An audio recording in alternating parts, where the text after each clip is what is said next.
দ্বিতীয় পর্ব। সুপ্রিয় দর্শক শ্রোতা বন্ধুরা, প্রীতি নিন, শুভেচ্ছা নিন। কথা বলছি কৃষি আবহাওয়া কমিউনিটি রেডিও রাঙামাটি হতে। আপনারা এই অনুষ্ঠান শুনছেন FM 98.0 মেগাহার্জে এবং দেখছেন কৃষি আবহাওয়া কমিউনিটি রেডিও রাঙামাটি এর ফেসবুক পেজ এবং ইউটিউব চ্যানেলে।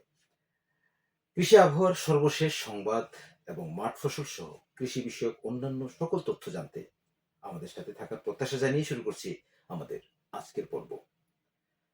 শ্রোতা বন্ধুরা, আমরা 3টি পর্বে ধারাবাহিকভাবেই আমের মুকুল ঝরা রোধের উপায় ও সার ব্যবস্থাপনা, আম গাছের পরিচর্যা ও ফল ধারণে করণীয় এবং আম বাগানে রোগ পোকামাকড় ব্যবস্থাপনা বিষয়ে আলোচনা শুরু করেছিলাম।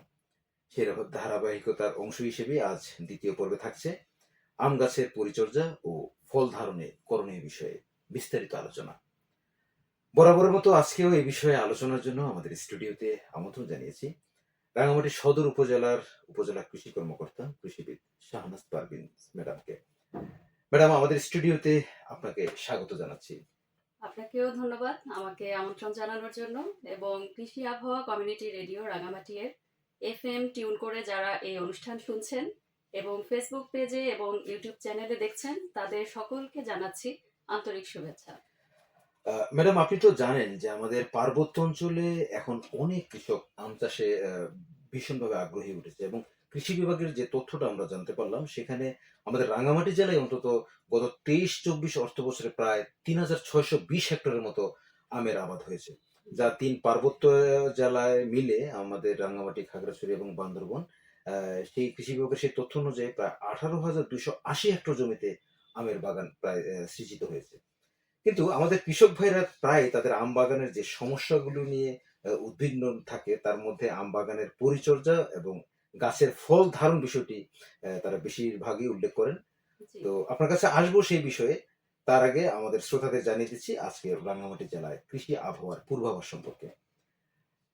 শ্রোতা বন্ধুরা, আজ রাঙ্গামাটি জেলায় সর্বোচ্চ তাপমাত্রা থাকবে 32 ডিগ্রি সেলসিয়াস, সর্বনিম্ন তাপমাত্রা থাকবে 12 ডিগ্রি সেলসিয়াস, বাতাসের আর্দ্রতা থাকবে শতকরা 36% এবং বৃষ্টির কোনো সম্ভাবনা নেই, অর্থাৎ মেঘমুক্ত আকাশ থাকার সম্ভাবনাই জানিয়েছে আমাদের আবহাওয়া অধিদপ্তর। ম্যাডাম, যে কথা বলছিলাম যে আমাদের চাষি ভাইরা আমের ভালো ফলন পেতে কিভাবে তাদের বাগানের পরিচর্যা করবে সেই বিষয়ে আমাদের শ্রোতা দর্শকদের যদি আপনি একটু বলতেন। জি, আপনাকে এবং কৃষি আবহাওয়া কমিউনিটি রেডিও রাঙামাটি এর সকল শ্রোতাদের ধন্যবাদ জানাই। দেখুন, উত্তম কৃষিচর্যা পদ্ধতি অনুসরণ অর্থাৎ গুড এগ্রিকালচার প্র্যাকটিস, এটাকে ইংলিশে বলা হয়, এর মাধ্যমে আমরা আমাদের ভালো ফলন নিশ্চিত করতে পারি। আচ্ছা। এর মধ্যে উল্লেখযোগ্য হলো নিয়মিত ডালপালা ছাঁটাইকরণ, আগাছা পরিষ্কার, সঠিক পদ্ধতিতে সার প্রয়োগ, বালাইনাশক প্রয়োগ এবং পরিমিত সেচ প্রয়োগ। আমি একে একে এই সম্পর্কে বিস্তারিত একটু আলোচনা করছি। শুরুতেই বলছি ডালপালা ছাঁটাইকরণ সম্পর্কে। আচ্ছা। আম সংগ্রহের সাথে সাথেই এই কাজটি করার জন্য আমি কৃষক ভাইদেরকে পরামর্শ জানাবো। গাছের মরা ও রোগাক্রান্ত ডালপালা, অন্য গাছের ভিতর প্রবেশ করেছে এই সকল ডালপালা এবং গাছের আকৃতি সুন্দর রাখতে বড় ডালপালার কিছু অংশ কর্তন করতে হবে। এছাড়াও গাছের ক্যানোপি অত্যন্ত ঘন হলে গাছের ভেতরের কিছু ডালপালা ছাঁটাই করতে হবে। আম সংগ্রহ করার পর মঞ্জুরিটি গাছে লেগে থাকলে সেটি অবশ্যই অপসারণ করতে হবে। আচ্ছা। এর ফলে গাছে দ্রুত নতুন কুশি জন্মাবে। আম সংগ্রহ করার পর একটি গাছে যত বেশি নতুন কুশি আসবে, ততই পরের মৌসুমে ফুল আসার সম্ভাবনা থাকবে। জুলাই সেপ্টেম্বর মাসে একটি ফল বাগান গাছে যদি বেশি কুশি আনা যায়, তাতেই মঙ্গল। অর্থাৎ বাণিজ্যিকভাবে আম চাষাবাদের ক্ষেত্রে ডালপালা ছাঁটাইকরণ অত্যন্ত গুরুত্বপূর্ণ বিষয়, কিন্তু বেশিরভাগ চাষি এ বিষয়টি গুরুত্ব দিয়ে সময় মতো করেন না। গুণগত মানসম্পন্ন আম উৎপাদনের ক্ষেত্রে প্রুনিং ও ট্রেনিং এর গুরুত্ব অবশ্যই রয়েছে। আপনার কথা থেকে জানতে পারলাম যে আসলে ডালপালা ছাঁটাই করাটা অত্যন্ত গুরুত্বপূর্ণ একটি বিষয় জি, এবং যে কথাগুলো আপনি বলছিলেন যে গুড এগ্রিকালচার প্র্যাকটিসের কথা, জি, অর্থাৎ এই প্র্যাকটিসের মধ্যে এটা একটা গুরুত্বপূর্ণ বিষয়। জি, অবশ্যই। আপনি যে পরিসরের কথা বলছিলেন, আম গাছ তো একটু বড় আকারের হয়ে থাকে। আমরা সাধারণত অন্যান্য গাছের চাইতে জি, একটু জি, যদি ফল গাছের যদি চিন্তা করি বা মাঠ ফসলের অন্য ফসলের চাইতে ফলের যদি চিন্তা করি, আম গাছটা একটু আকারে বড় বড় হয়ে হয়। থাকে। তো সেক্ষেত্রে ক্ষেত্রে আগাছা পরিষ্কার এই বিষয়টি আসলে আপনি কি বোঝাতে চেয়েছেন? আচ্ছা, ধন্যবাদ আপনাকে। আগাছা আম গাছের খাদ্যে সাধারণত ভাগ বসায় আচ্ছা। এবং রোগ এবং পোকামাকড়ের আশ্রয়স্থল হিসেবে কাজ করে। অধিকাংশ আম বাগানগুলো এ সময় আগাছা দ্বারা পরিপূর্ণ থাকে।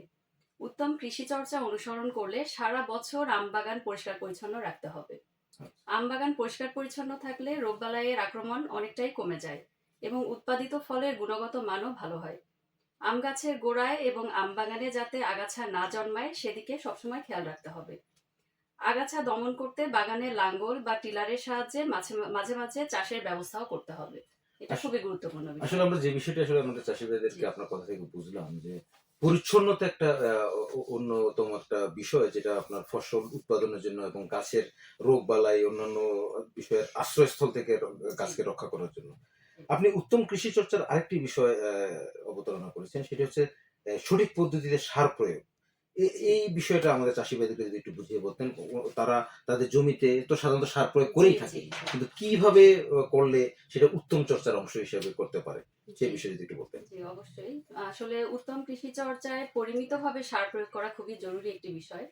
আম আচ্ছা, বাগান থেকে প্রতি বছরই ভালো ফলন পাওয়ার জন্য এবং মানে সবসময় যেন আমরা নিয়মিতভাবে এটা ফলনটা সুন্দরভাবে বাড়াতে পারি সেজন্য সময় মতো সুষম মাত্রায় সার প্রয়োগ করতে হবে। আচ্ছা, প্রতিটি গাছেই প্রতি বছর কি পরিমাণ সার দিতে হবে সেটা নির্ভর করে মাটিতে বিদ্যমান সহজলভ্য পুষ্টি উপাদানের উপরে।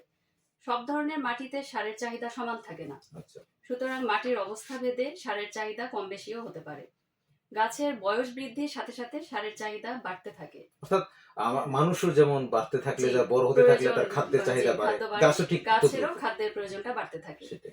বাংলাদেশ উত্তম কৃষি চর্চায় আম বাগানে সার প্রয়োগের পূর্বে মাটির পুষ্টি উপাদান বিশ্লেষণ করে মাত্রাটা নির্ধারণ করা হয়।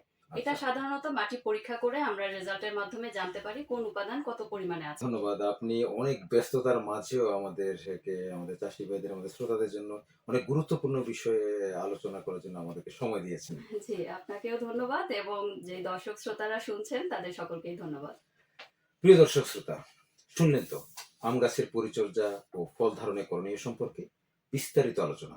আশা করছি আপনাদের উপকারে আসবে। আগামী পর্বে জানবো আম বাগানে রোগ ও পোকামাকড় ব্যবস্থাপনা বিষয়ে আরো বিস্তারিত আলোচনা বলবেন আরো একজন বিশেষজ্ঞ। সে পর্যন্ত আপনারা আমাদের সাথেই থাকবেন। আমরা অনুষ্ঠানের প্রায় শেষে চলে এসেছি। যাওয়ার আগে জানিয়ে দিচ্ছি এই সময়ে আমাদের মাঠে সবজি ফসল আছে। তার জন্য আমাদের চাষী ভাইরা আপনারা কি ব্যবহার করবেন বা কি করবেন তার কিছু টিপস আপনাদেরকে জানিয়ে দিচ্ছি। এই সময় ঠান্ডা একটু থাকে রাতের বেলা। সেক্ষেত্রে সবজিতে পাউডারি মিলডিউ এর রোগ হতে পারে এবং এর থেকে প্রতিকারের জন্য আপনি হেক্সাকোনাজোল জাতীয় ছত্রাকনাশক ১ মিলিলিটার হারে প্রতি লিটার পানিতে মিশিয়ে আপনি স্প্রে করতে পারেন। আর এই আবহাওয়ায় মরিচে থ্রিপস এবং জাপ পোকার আক্রমণ দেখা দিতে পারে। সেক্ষেত্রে এই থ্রিপস এবং জাপ পোকার আক্রমণ নিয়ন্ত্রণের জন্য আপনারা সাইফারমেথ্রিন গ্রুপের যেকোনো কীটনাশক আপনারা ব্যবহার করতে পারেন। মাটির আর্দ্রতা সংরক্ষণের জন্য সবজি ফসলে আপনারা মালচিং করতে পারেন এবং ভালো পচা খামারজাত সার যদি আপনি ব্যবস্থা করতে পারেন সেক্ষেত্রে আপনার সবজি ফসলটি ভালো থাকবে এবং রোগ প্রতিরোধ ক্ষমতা বৃদ্ধি পাবে। আর অবশ্যই নিয়মিত সেচ দিতে ভুলবেন না। আর আজ তাহলে এই পর্যন্তই। আবার কথা হবে আগামী অনুষ্ঠানে। সেই আগামী অনুষ্ঠান শোনার দেখার আমন্ত্রণ জানিয়ে আজকের মতো এখানেই বিদায় নিচ্ছি। আল্লাহ হাফেজ। ধন্যবাদ সবাইকে।